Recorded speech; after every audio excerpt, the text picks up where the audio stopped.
লক্ষ টাকা দিয়েছে এবং সেই 1 লক্ষ টাকা পাওয়ার পর সে মনে হলো স্বর্ণের ডিম পেয়েছে। এই জিনিস 24 ঘন্টার বেশি চলবে না। আমি ব্যবসা করি, সালাউদ্দিন সাহেব এখানে ব্যবসা করেন, আমাদের এমন দিন আছে যে 10 কোটি টাকা আমাদের একসাথে ব্যাংক থেকে তুলতে হয় এবং একদিনে যদি আমি সেই টাকাটা তুলতে না পারি আমার সমস্ত ব্যবসা বাণিজ্য ম্যাসাকার হয়ে যাবে। ডক্টর ইউনূস আমাকে ভবিষ্যতে পোলাও খাওয়াবেন, কুরমা খাওয়াবেন, তারপরে আমার জন্য একটা জান্নাতে বিরাট একটা রুম তৈরি করে দেবেন এই অন্য একজন উপদেষ্টা, তারপরে সেখানে হুর আসবে, পরি আসবে, আমার হাত পা টিপবে, ওই সময় অপেক্ষা করার সময় আমার থাকবে না। This is one. প্রিয় দর্শক, অন্তর্বর্তীকালের জন্য যে সরকার গঠন করেছেন 17 সদস্য নিয়ে, তারা কি দেশ চালাতে পারবে নাকি আরো বিশৃঙ্খলা সৃষ্টি হবে এবং তারা কোন দিকে যাচ্ছে, তারা কি বিপদের মুখে পড়ছে নাকি আসলেও দেশকে বাঁচাতে পারবে? প্রিয় দর্শক, চলুন আমরা গোলাম মাওলা রনি গুরুত্বপূর্ণ আলোচনা করেছেন এ নিয়ে, আমরা গোলাম মাওলা রনির আলোচনাটি শুনবো, তারপরে এ নিয়ে বিস্তারিত আলোচনা থাকবে। এই গণঅভ্যুত্থানের মাধ্যমে যে 17 জন ব্যক্তি এই মুহূর্তে দায়িত্বে অবতীর্ণ হলেন, তাদের যোগ্যতা নিয়ে, অভিজ্ঞতা নিয়ে, চেহারা নিয়ে, সুরত নিয়ে, সৌন্দর্য নিয়ে আমার কোনো আপত্তি নেই। তাদের সফলতা কামনা করা ছাড়া আমাদের এই জাতির দ্বিতীয় কোনো অপশন নেই। এখন এই যে একটা অলৌকিক ঘটনা, এই অলৌকিক ঘটনার কারণে তারা আজ রাষ্ট্র ক্ষমতার চেয়ারে বসেছেন। তো তারা জাতিকে যে স্বপ্ন দেখিয়েছেন, এখন সেই স্বপ্নটা বাস্তবায়ন করার জন্য তাদের উপর যে দায়িত্ব অর্পিত হয়েছে, এই দায়িত্বটা তাদের কাছে যে পর্বত সমান, হিমালয়ের চেয়ে বড় যে এক্সপেকটেশন, সেই এক্সপেকটেশনটা যদি আগামী 24 ঘন্টার মধ্যে এই সমাজে দৃশ্যমান না হয়, 24 ঘন্টা পর তাদের প্রতি মানুষের ঈমানও থাকবে না, একিনও থাকবে না। এটা বাংলা কথা। আশায় বুক বাঁধে মানুষ, কিন্তু আশার ভেতরে যদি কোনো হতাশা ঢুকে তখন মানুষ কিন্তু দিকবিদিক হয়ে যায়। তো আমাদের জাতীয় জীবনে আশার মধ্যে হতাশা ঢুকেছে কি, সে বিষয়টি নিয়েই আমরা আলোচনা করব প্রত্যাশার নতুন সরকার নিয়ে এবং প্রবীণ ও নবীনের সমন্বয়ে যে সরকারটি গঠিত হয়েছে, অর্থাৎ 17 জন উপদেষ্টার সরকারের মধ্যে 13 জন উপদেষ্টা এবং একজন প্রধান উপদেষ্টা ডক্টর মোহাম্মদ ইউনূস, তার নেতৃত্বে 14 জন আজকে শপথ নিয়েছে। এই নতুন সরকার প্রবীণ ও নবীনের সমন্বয়ে যেটি গঠিত হয়েছে সেটা কতটা দ্যুতি ছড়াবে, শুরুতেই আমরা শুনব রাজনৈতিক বিশ্লেষক সাবেক সংসদ সদস্য গোলাম মাওলা রনির কাছে। ধন্যবাদ জনাব ফয়সাল। প্রথমত যে যারা আসছেন তাদেরকে স্বাগতম, কেননা বেশ কয়েকদিন যাবৎ পুরো দেশটি সরকারবিহীন অবস্থায় চলছে। তো এই যে 5 তারিখে একটা অপ্রত্যাশিত গণ অভ্যুত্থান, বিকজ পুরোটা দিন আমি মাঠে ছিলাম, একেবারে যেদিন কারফিউ ছিল 12টা পর্যন্ত আমি মাঠে ছিলাম, 12টার পর আমি অফিসে এসেছি, ফলে পুরো ঘটনাটা আমার চোখের সামনে ঘটল। তো 5 তারিখে 2টোর সময় যদি সাবেক প্রধানমন্ত্রী উনি হেলিকপ্টারে উঠে থাকেন, তাহলে আমি রাজপথ থেকে যখন আসছি, অফিসে আসছি, আমার এই সময়টার মধ্যে 12টার মধ্যে আমি ঢাকা শহরের কোথাও একটা জমায়েত দেখিনি উইদিন 12টার মধ্যে। কিন্তু একটার মধ্যেই আমি শুনতে পেলাম যে লোকজন আসছে যাত্রাবাড়ি থেকে, লোকজন আসছে উত্তরা থেকে এবং গণভবনের দিকে আসছে, এবং 2টোর সময় জানতে পারলাম যে তিনি চলে যাচ্ছেন একদম পারফেক্টলি। আর পাবলিক হয়তো, যেহেতু আমার সোর্স আছে, পাবলিক হয়তো জেনেছে আরও 2 ঘন্টা, 3 ঘন্টা, 4 ঘন্টা, 5 ঘন্টা পরে।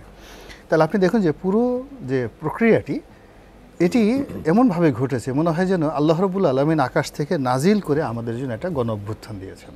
1।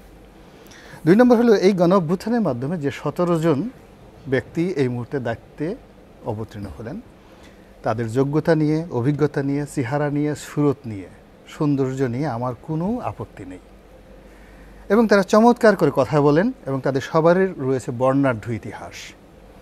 তাদের সফলতা কামনা করা ছাড়া আমাদের এই জাতির দ্বিতীয় কোনো অপশন নেই। এর কারণ হলো এই 17 জন লোক যদি ফেল করেন, ব্যর্থ হন, তাহলে আমরা যারা টেলিভিশনে এসে মুখ ঝুলিয়ে, গাল ঝুলিয়ে জাতিকে বিভিন্ন নসিহত দেই, আমাদের প্রত্যেকটা লোকের কপালে নিদারুণ অপমান আছে অনাগত দিনে, যে আমাদের দেশে হবে সেই ছেলে কবে কথায় না বড় হয়ে কাজে বড় হবে। এখন এরা সারা জীবন জাতিকে আশার বাণী শুনিয়েছেন, চমৎকার চমৎকার কথা বলেছেন, স্বপ্ন দেখিয়েছেন। এখন এই যে একটা অলৌকিক ঘটনা, এই অলৌকিক ঘটনার কারণে তারা আজ রাষ্ট্র ক্ষমতার চেয়ারে বসেছেন। চেয়ারে বসার পর ডক্টর আসিফ নজরুল, রেজওয়ানা চৌধুরী, মানে রেজওয়ানা, সারা, যারা যারা বসছেন, এরা সবাই আমার খুব ঘনিষ্ঠজন, কাছের, ইনক্লুডিং ডক্টর ইউনূস সাহেব সহ।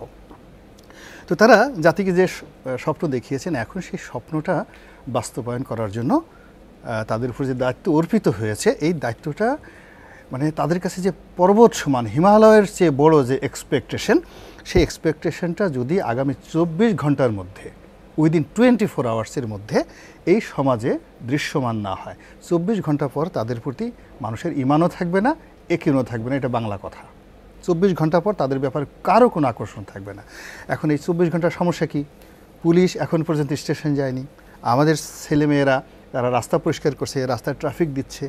বাংলাদেশ ব্যাংকের সার্কুলারের কারণে আজকের যে সার্কুলার 1 লাখ টাকার উপরে 1 লাখ টাকাও কোনো ব্যাংক থেকে তুলতে পারেনি, এবং আমার চোখের সামনে এক সরকারি কর্মকর্তা তার বেতন তুলতে গেছেন, 1 লাখ টাকার একটা চেক তাকে ডিজিএম সাহেবকে টেলিফোন করে, রূপালী ব্যাংকের রমনা কর্পোরেট ব্রাঞ্চের প্রথমে এজিএম সাহেবকে টেলিফোন করেছেন আমার সামনে, হয়নি। তারপর ডিজিএম সাহেবকে টেলিফোন করেছেন, এবং ব্যক্তিগত রিলেশন থাকার কারণে সে একজন জয়েন্ট সেক্রেটারি পর্যায়ের কর্মকর্তা, খুব রেপুটেড।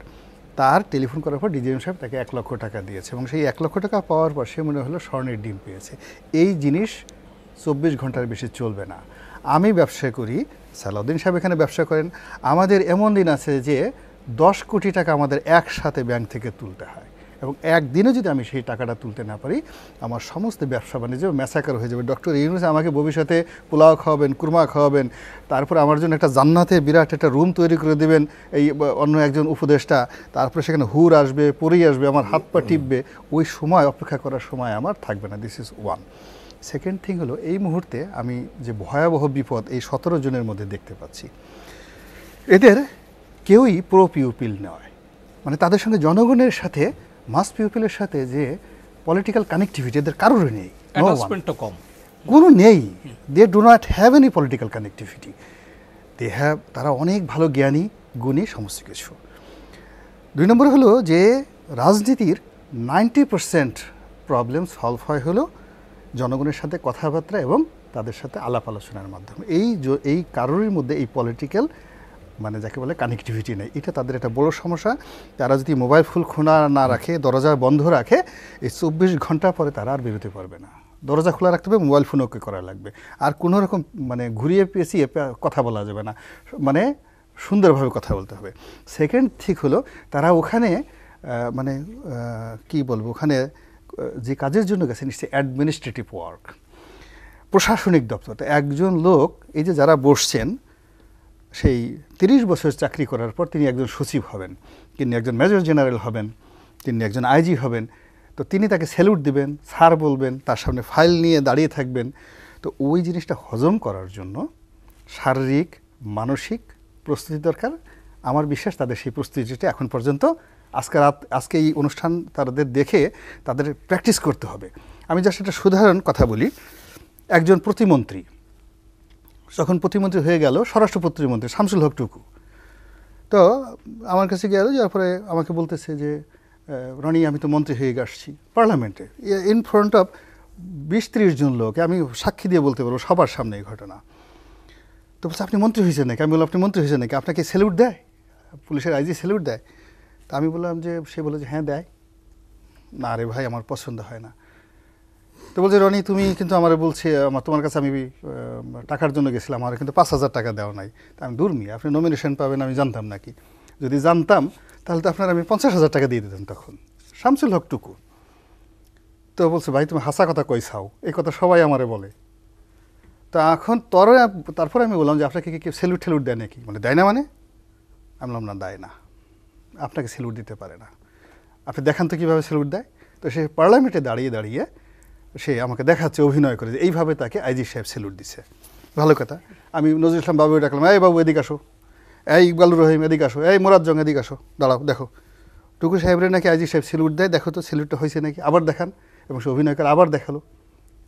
ফলে এই যে দেখুন যে একটা সম্মান গ্রহণ করার মতো যদি তার মন মানসিকতা চরিত্র না থাকে, ওই অযোগ্য লোককে ওই জায়গাতে বসালে কি অবস্থা হয় তার বাস্তব প্রমাণ জননেত্রী শেখ হাসিনা এই বাংলাদেশে দেখাই গেছে। তো সেখানে এই 18 কোটি মানুষের দেশে এই একটা বিশৃঙ্খল পরিবেশে এই 17 জন মানুষের ফিজিক্যাল ফিটনেস, মেন্টাল ফিটনেস এবং ফাইন্যান্সিয়াল ফিটনেস, পকেটে অভাব অভিযোগ থাকলে হবে না। যদি মানে প্রতিশোধ থাকে, হাত নেওয়ার অভ্যাস থাকে, তাহলে হবে না।